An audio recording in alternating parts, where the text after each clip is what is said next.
You guys are gonna be blown away by this. We would sit there and watch people surf the web. Like, watch them. Like, I stood there for 2 fucking hours before I got to get on the keyboard, watching Pete from Maine and others get on the computer and do different things. And even then, what was super interesting was everyone was scared to leave AOL. You just stayed in AOL. Like, there was this browser, I remember, it would just be like the World Wide Web. We're like, we're not gonna click that. That's too crazy. I got finally on the computer at like 12, 1 o'clock in the morning. I typed the 2 things that I knew, baseball cards and wine, out of a fucking movie. I literally remember seeing the reflection of my own face in the monitor saying, this is it. I just knew.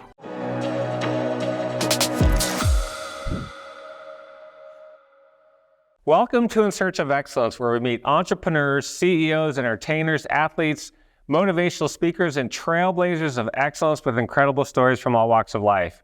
My name is Randall Kaplan. I'm a serial entrepreneur, venture capitalist, and the host of In Search of Excellence, which I started to motivate and inspire us to achieve excellence in all areas of our lives. My guest today is Gary Vaynerchuk, who is known to most as Gary V. Gary is a serial entrepreneur, angel investor, venture capitalist, public speaker, 6 times New York Times bestselling author, and one of the world's leading experts on the topics of marketing and social media. He is the CEO of VaynerMedia, a full-service advertising agency that represents Fortune 1000 companies and which has more than 2,000 employees and 13 offices around the world. He is also the co-founder of many other companies, including Gallery Media Group, the Sasha Group, Vayner Speakers, Vayner Commerce, and Vayner Sports. Gary, thanks for being here. Welcome to In Search of Excellence. It's so nice to be here. Let's start at the beginning, and I want to start with your dad. We'll talk about your mom separately. He was born in Babrisk, USSR. Yes. He moved to the United States when you were 3 years old, didn't speak English, had no money. Talk to us about Arlene Newman and Bob Siegelman and the big breaks that people can have when they move to the United States and how they influence his future. Right off the bat, adore you because I've been very fortunate over the last decade. I've been interviewed a lot. The fact that you get to go to Bob Siegelman and Arlene means real homework has been done for that. That means a lot to me.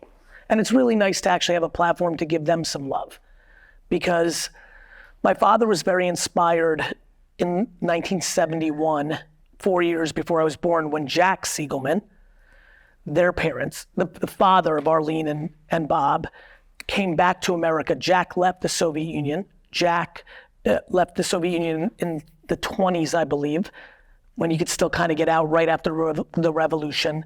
And Jack was my dad's grandmother's brother. And he was the only one that went to America. And he had the brains of the family in a lot of ways. He saw it. He saw what was coming.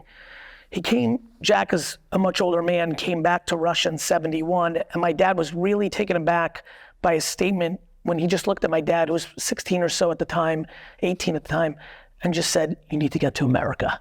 And it stuck for my father. There was an incident that happened in the Soviet Union that became world focused on Walter Cronkite, big thing. And there's this deal made between Israel, Spain, and America with the Soviet Union to get some Jews out of the Soviet Union. Only a couple 100,000 were able to leave in the late 70s. I was lucky enough to be a part of that. The way you would do that is there was an organization called HIAS that deserves a lot of credit. And you'd go to Austria, then Italy, then you would go anywhere. Many went to America, some went to Australia, some went to Germany. While we were in Italy, we got a letter in the mail that Jack passed away. This was the person that was gonna kind of look out for us when we came to America with nothing. When we get to America, it would have been very easy for Jack's kids, who were in their 50s at this time, very well off, because Jack did very well for himself coming to America and did the American dream in the 20s, 30s, 40s, and 50s, 60s. Construction business? Construction business, predominantly. It would have been very easy for them to look the other way of their lost relatives from the Soviet Union. But Arlene especially was incredibly gracious to my father, got him his first car. And one of the things that Jack owned in his real estate empire was a small liquor store in Clark. So the organization that got us to America kind of put us up as refugees in a studio apartment in Queens. And my dad did a bunch of side jobs the first 6 months, but the break of him being a stock boy in that liquor store that Jack once owned, that now Bob was really running, He was the older son, so he was kind of like the main guy. But Arlene was a very feisty, prominent sister, and so they really co-owned that empire, or whatever they inherited from Jack, and they were doing their own separate things. And that is where my father's American dream was hatched, from $2 an hour being a stock boy to eventually being the manager of that store, to eventually saving up money and buying a piece of that store from Bob. All in 5 years. Which is remarkable if you think about it. And so, yeah, I mean, I think, a lot of times people are like, Gary, you would have never been here if it wasn't for your dad. I'm like, true, but my dad would have never, if that's true, then my dad would have never been here if it wasn't for Arlene and Bob. And if that was true, then Arlene and Bob would have never been in that position without Jack. And if that was true, and so, I think we all as human beings, self-made is a very funny thing because it's unbelievably true, but it's also very contextual. It's like lucky. Lucky is very weaponized by those who do not want to do. But even though luck is very much timing, serendipity is very much part of anyone's story that builds something, it is clearly just one small ingredient of the outcome. And so Bob and Arlene were incredibly important to my parents and helped in many different ways. My name is Ginazi. That's my actual name. Arlene literally named me by telling my parents, name him Gary. And so, I think very prominent. Bob unfortunately passed away many years ago when I was just starting my career at my dad's liquor store in my 20s, and Arlene is still kicking, and I hope her family shares this clip with her. So let's talk about your mom, Tamara, who also came from the Soviet Union, came here, no money, didn't speak English, had a tough life in the Soviet Union. Dad died at 5 years old? Mom died at 5. And then Dad went to prison for 10 years for being Jewish and went to the Gulag in Siberia. So talk to her about the influence that your mom had on you. I would argue that my mom, my parents are very influential in my life, like for many, but very for me. And I would say my mom is probably the person that probably is the one who gives me the most fuel to tell everybody on the other side of these podcasts that you can do it. Please don't complain about silly things. Choose optimism, because when I think about my mom's life, it's remarkable to think about the energy that she brings to the world. Much like I, in a lot of ways, am the emotional rock of so many people around me, my mom was that for everyone. When I think about how little that rock was watered, it was in her. It was her DNA. She is the strongest person I know. She's just incredibly strong, and she made me very strong. And, obviously just even already hearing how this interview is going to go, I'm sure you've seen how much I speak about her and how I revere her. And I admire her to the depths of my soul. And she was a perfect mother. She did plenty of things wrong, but everything that I hold near and dear, everything that I know is a core ingredient to why I'm successful, it's very easy for me to point to both of my parents. But my mother had the luxury, because my father, something I admire about my father, we had so little, but my father was hell-bent on allowing my mother to stay home and mother. And so through his 15, 18 hours a day of work ethic, and with her talents in our household, when I talk about, anytime I'm brought up, even that intro, when I hear 6-time this or great this, or the accolades run right through me, and it points towards them, and that makes me happy. Did they ever say the 4 words that I think are the most important 4 words in the English language? I believe in you. 100%. They said those words out loud. My mother, who was much more of a communicator in my life, not only did she say that, it was a constant currency in my life. Like I would speculate, if I can recall properly, there was probably not a day in my life between 5 and 15 where my mother didn't give me some sort of version of that. And not like checking the box. Like it was her natural communication and point of view on, early on in my life, I remember just how often she said I had a golden heart. So anything I did that was nice for another person or for a relative or for my sister, it was always reinforced with you're a golden heart, you're special, you're a star. There was never a day where I didn't feel I was capable. And let's talk about in the second grade, you grew up without money, and then she stayed up till midnight one night.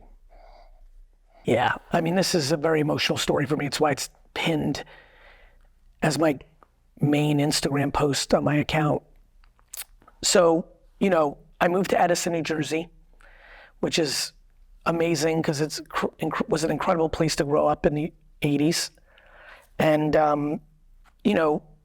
how old are you? 55. So this is perfect.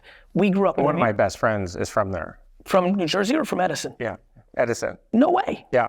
Peter Warman. Shout out to Peter. Peter, we need to hang. So, Peter will confirm this. Where did you grow up? Detroit. Right. And so did you play outside a lot? Played outside a lot. So this, and I'm sure you think of this as a parent, I sure do. As much as my mom and dad raised me, Edison, New Jersey raised me. I mean, I've been saying it a lot lately because I just can't get out of my mind. For the kids that are listening, there used to be a commercial at 10 p.m. when we were growing up that would air on network television that would say, it's 10 p.m., do you know where your kids are? Because our parents literally didn't know. Like we were outside all the time. Like you might forget to know if they even came home for dinner. So I was raised by Edison, New Jersey, and by my friends around me. And my friends loved football. Literally before we started this show, we were talking about football because I ran into Eric Godfrey and Robbie Turnick and Bobby Duffy and these kids that were playing football. And I became a huge Jets fan. And my friend Eric Godfrey had a number 24 green t-shirt. And again, this was a lower income town in New Jersey. So it wasn't like a authentic custom made jersey. It was just a t-shirt with the number 24 on it. Didn't even have Freeman McNeil's name on the back, but it was just a t-shirt with the number 24. And another kid, I don't remember his name, he had an 85 and that was Wesley Walker. And so now we're playing football all the time and I wanted a Jets t-shirt too, a jersey. We couldn't afford that. And my mom made it very clear. She's like, we're not buying one. $30 at the time. Right, and probably 10 with inflation. You could probably get one at Kmart for $10 or Bradley's.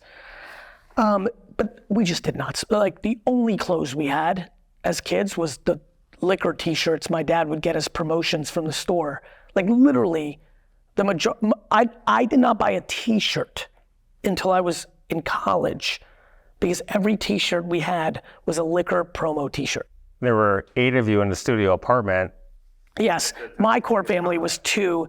It was those cousins, my grandma, they lived elsewhere. We eventually moved to Edison. It was just me, my mom, my brother, my sister and my brother came later in 87. But like, the bottom line was the only thing that money was used for until I was 12 was food and shelter. The occasional toy was a monster thing. If me and my sister were to get a toy. I remember my brother was going to be born in January of 87. I wish, I'm laughing right now because I know my sister's about to hear this line and she's just laughing. Hanukkah 86 was monstrous. My mom was overcompensating for the fact that we were about to have another child. And I got 3 wrestling figures and the wrestling ring. And I thought it was like, you would have thought I got a Rolls Royce and caviar for life. Like it was just absurd. So back then, money was just for food and shelter and savings. It was all about saving money, which is talk about something that no one talks about anymore. Saving money was the currency back then, as you know, probably as a child. It was in the ether, now it's not. Anyway, there was no thought of getting a jersey. And I was disappointed, as any 7-year-old would be. And my mom would stay up to midnight for a week or 2, or I don't know how long it took her, but she knitted me a Jets jersey and put my favorite number at that time was 5, still is. And I still have that jersey. It's got a number 5. It's got my name, Gary, on the back. And it is my prized possession. And the reason when I take photos now, I put up the number 5, it's just a little head nod to my mom, who is my hero. Did not having money motivate you to be successful? And what's your advice to kids who grow up with a lot of money who may not be as motivated? Because I've seen it both ways. Yeah, of course. Our summer intern program is 32 kids, about half have money, half don't have money. And I've noticed throughout my career, a lot of the kids that have money, they'll say, oh, I don't need to work this hard, or I'm unhappy in my job, I'm just gonna leave and I'll find something else. It's a very complicated question, as you know. I'm sure based on your background and mine, we've given this a lot of thought, especially when you have children. And have done well, and your kids are raised in a different environment than we were. And you can't fake environment, right? And to your point earlier, it's hard to be hungry when you're constantly fed. And money gives you optionality to be able to choose, I don't want to grind through this. And the ability to deal with adversity and to be comfortable in uncomfortable situations is probably the most important skill set one can learn if they want to enjoy life, period. Peace of mind and lack of anxiety and content are far more interesting than private planes and Rolexes and houses in Cabo. So what do I think? Do I think not having money motivated me to be successful? I don't think so. Let me explain.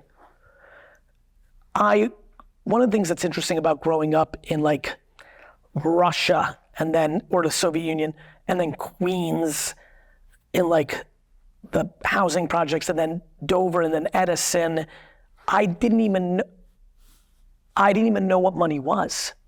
Meaning when everyone around you doesn't have shit either, and you're pre-internet, and you're not really watching a lot of TV, like you don't know. So when I think about that, and then I think about, I definitely did not know we didn't have money when I was 6, when all I wanted to do was have a lemonade stand. I definitely did not know, I actually thought we were good, like real good. We had it, my dad really grinded. And so like, I don't know, like we were in the mix. There was kids that I went to school with that literally didn't have lunch money, that wore the same clothes, that smelled. I grew up in a lower middle class, I wouldn't say ghetto or poor, but like poor for sure at first. So anyway, punchline being, I did so many money making activities long before I had any context of money or where we sat or what was out there or what was possible. And then even when I learned like what a Mercedes was when I was 11, it never crossed my mind that I wanted one. I still have never had a real high-end car. What do you drive now? Nothing, I have a driver, so that's even like more ridiculous than a high-end car. But like when I had money, I got a Jeep Grand Cherokee. And like to me that was, I never thought of a car or a watch or clothes as a proxy of validation. So I think for me, and I think this is for other people too, the game, I look at the lights in your studio right now, how like in the summertime, like those lights that buzz I always think about those little mosquitoes or things that go into the light. They can't help it. I always wonder if they know they're about to get zapped and die, but they just can't help it. And that's how I feel about entrepreneurship. I think I was purebred. I think I was born into it. I think, and you know this, some of the people that we've been lucky enough to meet along the way of success that are very wealthy actually have kids that are fucking grinders and love building businesses. That wasn't a hunger thing. That wasn't a necessity thing. It's their DNA. So DNA is powerful. For me, it wasn't envy or need. I see so many people motivated by they had it hard and they saw money as the way out and there was a chip on their shoulder. I don't have a chip on my shoulder. I have a curiosity in my stomach. I am so curious to how good am I at this skill? How do I play the game? I view it like chess, like boxing. I like the craft. I think a lot of us have experiences as a kid that help shape our future. We all do. I was bullied, I stuttered. Talk to us about Dover and some kid Making me in a drink Pepsi pee. cup and then making you drink pee. I've never heard of such a thing. I can't believe you brought this up. I know I've only brought that up in 1 or 2 interviews, which again, I'm giving heavy accolades to anybody involved in the research team for this interview, or you yourself, very impressive. But what's even crazier about this is I literally thought about this either today or yesterday or the day before. In the last 72 hours, I thought about this. I don't even know why. I do know why, because it probably meant that I knew this question was coming. That's a whole nother story for another day. But it's really fascinating you just brought that up. I remember it very well. I was in Dover. I cannot even recall what the kids looked like, but I remember one was tall. I actually think I'm starting to remember. I think one of the kids' name was Elliot. He was the alpha kid. There was 4 or 5 kids. I was fucking 5, maybe 6. And again, my mother grew up in the Soviet Union. In the Soviet Union, everyone's scared of the government. So there was no kidnapping, there was no crime. People were just scared.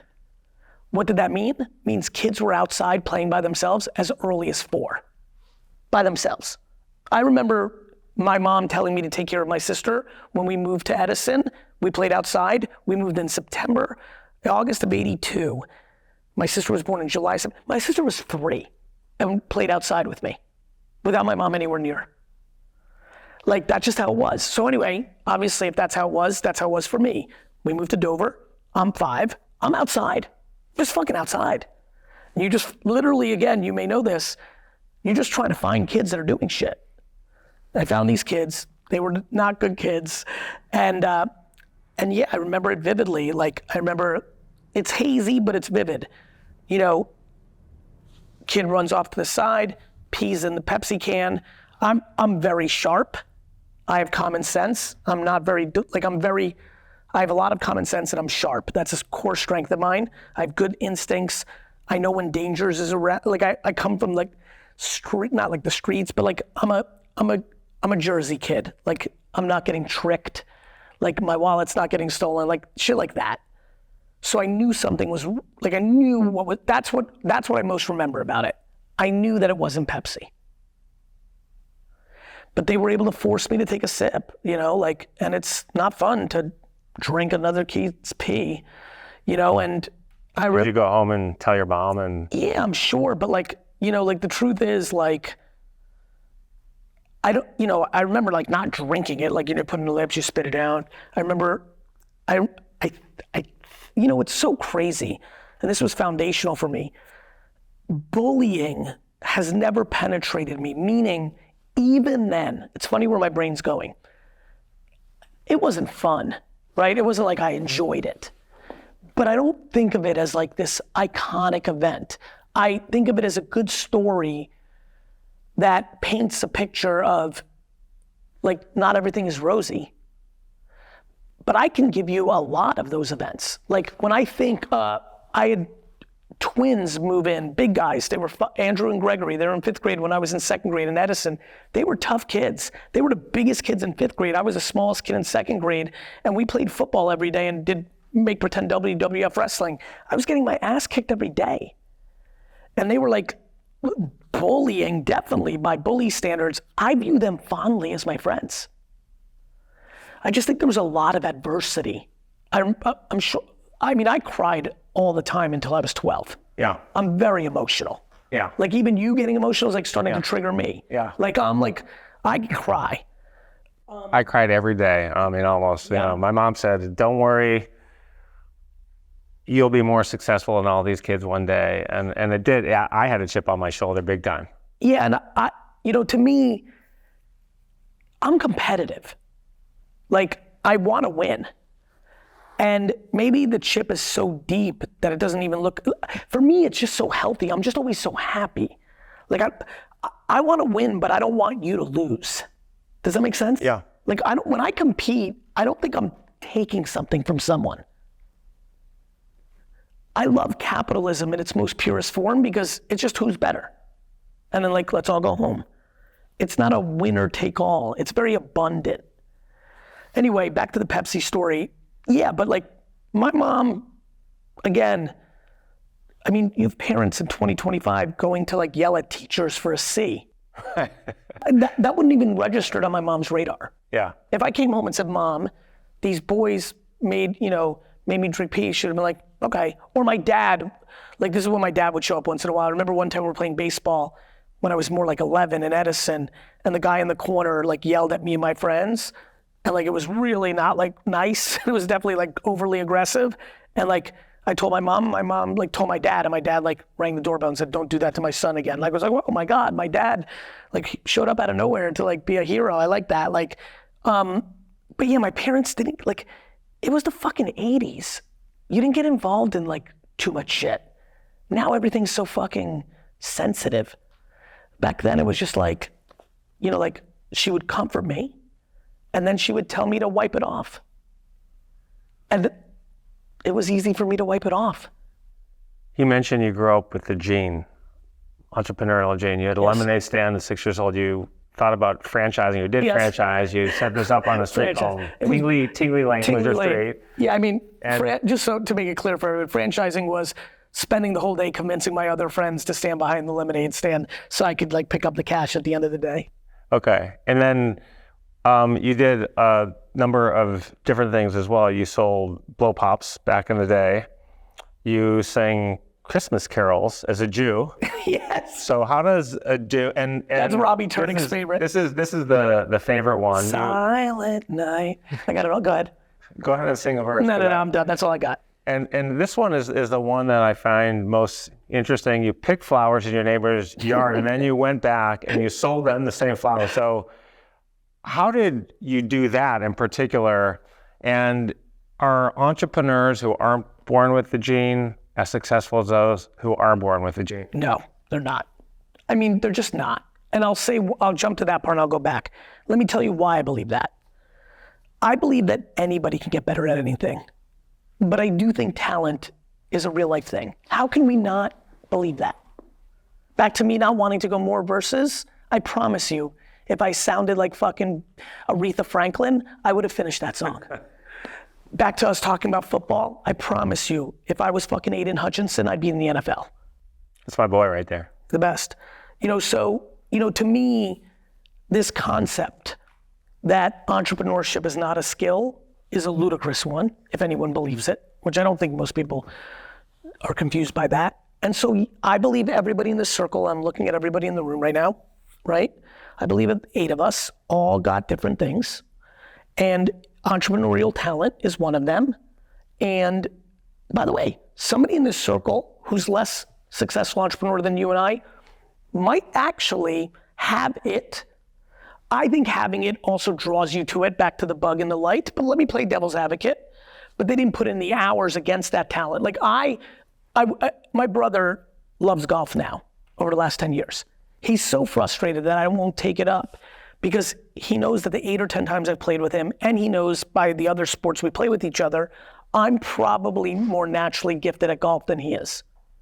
Right, I have a more natural swing. My hand-eye coordination's better than AJ's. He's got better skill sets in basketball and things of that nature, but in purest form, I think if he was sitting here, he would say, because he says it all the time, so I know he believes it, Gary has more natural skill in it. But I've only played 10 times. He's played 10 times in the last month. He's better at golf. I think that people that do not have a ton of entrepreneurial natural talent can be incredibly successful entrepreneurs because they put in the work. But do I believe that if I was matched up with somebody who has less or more natural entrepreneurial talent, and we all put in the same amount of work, that there's a higher propensity that I would have that success? Yeah, I believe that. I think talent's part of the entrepreneurial equation. And then selling flowers that you picked back to a neighbor. That's, I love telling that story. It's actually one story. I only did it to one neighbor. She was the best. I probably understood she liked me so much that she was willing to buy her own flowers for me. But yeah, I mean, painting rocks. Like when you have nothing, you're trying to sell something. Even lemonade was a little bit of a stretch for me early on because my mom wouldn't want to buy lemonade mix. So, rocks. The biggest ones were washing car and shoveling snow. They were real gifts to me because they just required work. We had a hose, and so, but the flowers one, John next door, they were a very nice couple. They were right next door to us, and she had flowers. And yeah, one day I ripped some of them out of her yard and rang her doorbell and said, "Do you want to buy this?" And she did. I wish I had the video of that because I can't remember all the details. I have a funny feeling she had a funny smirk on her face and wanted to support me, which means a lot to me. So at some point you got into baseball cards. We'll Yes. talk a little detail about that. Talk to us about when you were at John Adams Middle School and the first card show you had on Oak Tree Lane at the Jewish Community Center. Yeah, the 6th grade baseball card collecting club was transformational. Up until that point, there was a kid by the name of Eric Conrad that used to come.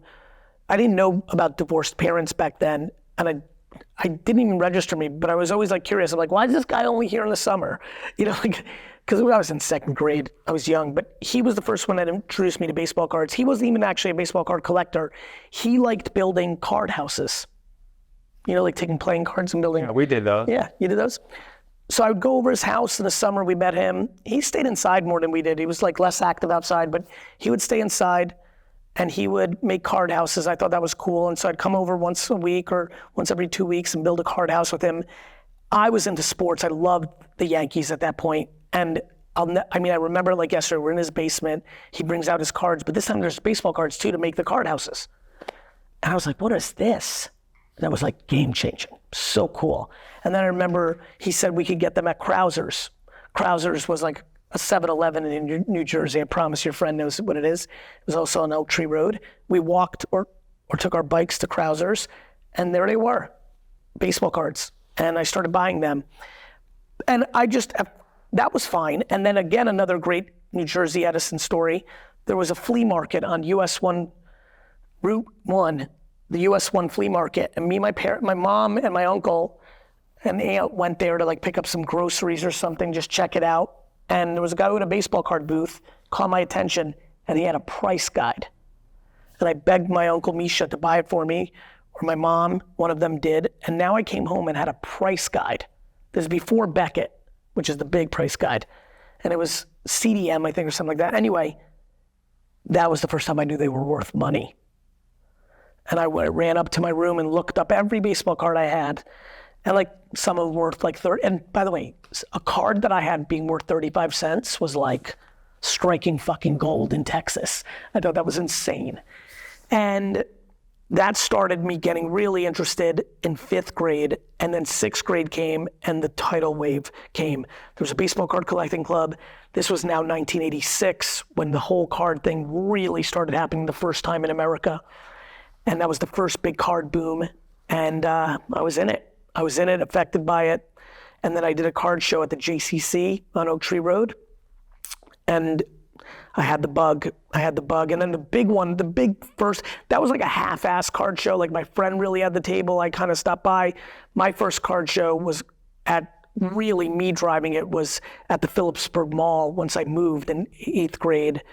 That was 6th grade where I tasted it, but by 8th grade when I moved to to Hunterdon County, I did my own card show and crushed. I remember being petrified because the table was like $150 or something like that. 280. Thank you. And it was a lot of money. And my dad said it'll be a good experience. Everybody in the family thought I was gonna lose. And we made. I had a great first day and made all my money back the first day. And I would argue from that moment on, I've never looked back. I would say Phillipsburg Mall, 1989, card show. When I made that money that weekend, when I was good, when I could tell that I was better than the grown men around me at selling cards, that was it. I've never really looked back. There's another show that you were prepping for at 6 a.m. and you're all ready to go and your dad said you're not going. So what happened that day and how did that moment change? That one's, boy, that hurt. By the way, that just hurt again. Yeah, I was super getting ready, bought a table, and my dad's like, you're out. And I'm like, what do you mean? And he goes, you have to work now. So I was getting really bad grades at that point in my life, like D's and F's, not even C's. And my parents were pretty real about it. My mom grounded me all the time for progress reports and report cards. And my parents were like, look, if you're not gonna be a scholar, you're gonna be a worker. And so you have to start working in the store. And I did. And, you know, I went from making thousands of dollars a weekend at baseball card stores to making $2 an hour because that's what my dad got paid. I remember vividly that minimum wage was $5.05 in New Jersey at this point, and I was getting $2 an hour, and it was devastating. I hated it at first. And I had a bag ice in my dad's basement. You know, a year later, I was stocking shelves, and the first year was very challenging for me. It was always a chore. I never wanted to do it. My mom was a ray of sunshine. My dad was very quiet, introverted, very negative. So it was a new environment of adversity for me too. And it really sucked until I realized that people collected wine, and I was able to make that connection, and that transformed it. When I was 15, a year in, I realized that it changed kind of the way I would talk to my dad about it and really got it going. When you were 14, your dad had a serious conversation with you. On the way there? He thought you were full of shit, and you had a very come to Jesus would be the wrong word because we're Jewish, but. Yeah, and you know what's funny? I speak of it as my dad really put me on the straight and narrow because I had salesmanship, gift of gab, like whatever it was to make a sale when I was 12. It was less that he thought I was full of shit, it was that he didn't like that I embellished the amount of cases we sold one day. So pretty early on, about a year in, the first year was terrible. Basement the whole time, bagging ice, maybe making an occasional appearance upstairs just to pack something out. But the second year, I got to be upstairs, and that really was good because then I was in the action. I was in the traffic. Customers would walk in, I was in the game, what I liked. It's why I liked flea markets, it's why I liked baseball card stores. So pretty quickly, I would say within 2 or 3 weekends, my dad was, this is when I haven't really talked to my mom and dad about this. I'm gonna speak to them about this. My mom definitely gassed me up to my dad when I was coming in. She's like, he's got it. He didn't know, and he's skeptical. He's like, we'll see. Very quickly, once I was upstairs at 15, I think my dad realized he's got it. And so he started to really, that's when it got fun. He's like, hey, we got a lot of cases of this wine, sell it. I'm fucking 15, I look 11, and I'm slinging wine effectively. And so it was really neat. And I just remember this one weekend, I don't remember if it was Iron Horse Chardonnay or Kenwood Chardonnay, some of the most prominent Parducci, Petit Sirahs. One of the things that I remember early on in my career that he wanted to sell. And he's like, how'd we do? You know, on the way home. And I was like, crushed. I sold like 25 cases or whatever. And the real number was like 17. And the next day my dad came home because he didn't have the data in front of him. And he really made it to do with like, if you fucking sell 17 cases, you say 17, not 25. And that was kind of like the way he was addressing like, word is bond, like straight, like my dad's, to this day, if you embellish to my dad, you've done a catastrophic lie. He's very rigid when it comes to lying, embellishing. And so I think that was very healthy for me because I had such natural gab at that point. And if I had a different, like, I see it in people. I see people who have natural salesmanship, grow up in a family full of hucksters, and they end up selling, you know this, what I'm about to say. Selling bullshit and selling real shit is the same shit. Some kids just go down the wrong path, and I don't think I was gonna go down the wrong path. I wasn't gonna be that, but I'm very grateful that he tweaked and tightened me because I think it's made me more respectful. You mentioned school, and you were a D and F student. You weren't really studying that hard. You made a point to be a wine expert at 16, reading Wine Spectator in science class. Every parent also thought you were gonna be a loser. Yeah. And how did that feel, and did that motivate you? Yeah, that motivated me. You know, back to chips on shoulders. Again, and it's fun to dissect it in this kind of environment. I think there's healthy chips on shoulders and not healthy. You know, I always say there's 2 ways to build the biggest building in town. Just build the biggest building or spend your time tearing everyone's buildings down.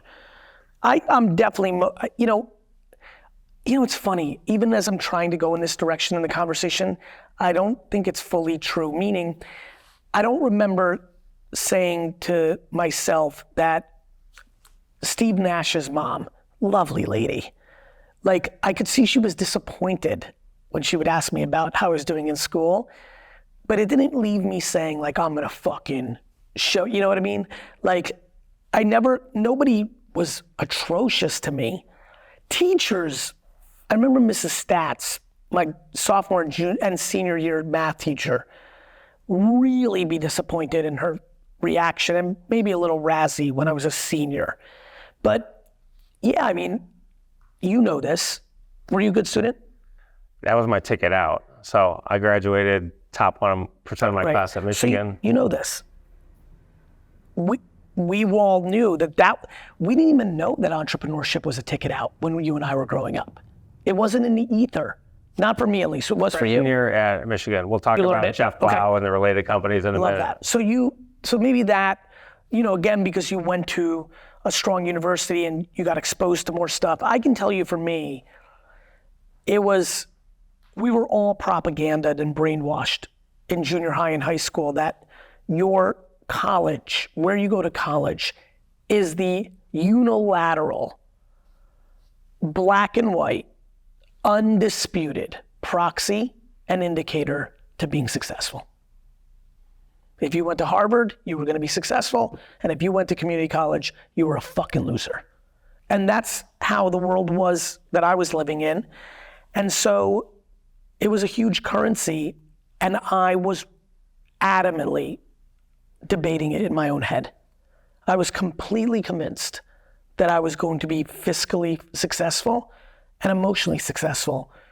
And I do believe that that's because of what my mom was saying internally at home and what was happening to me in the market.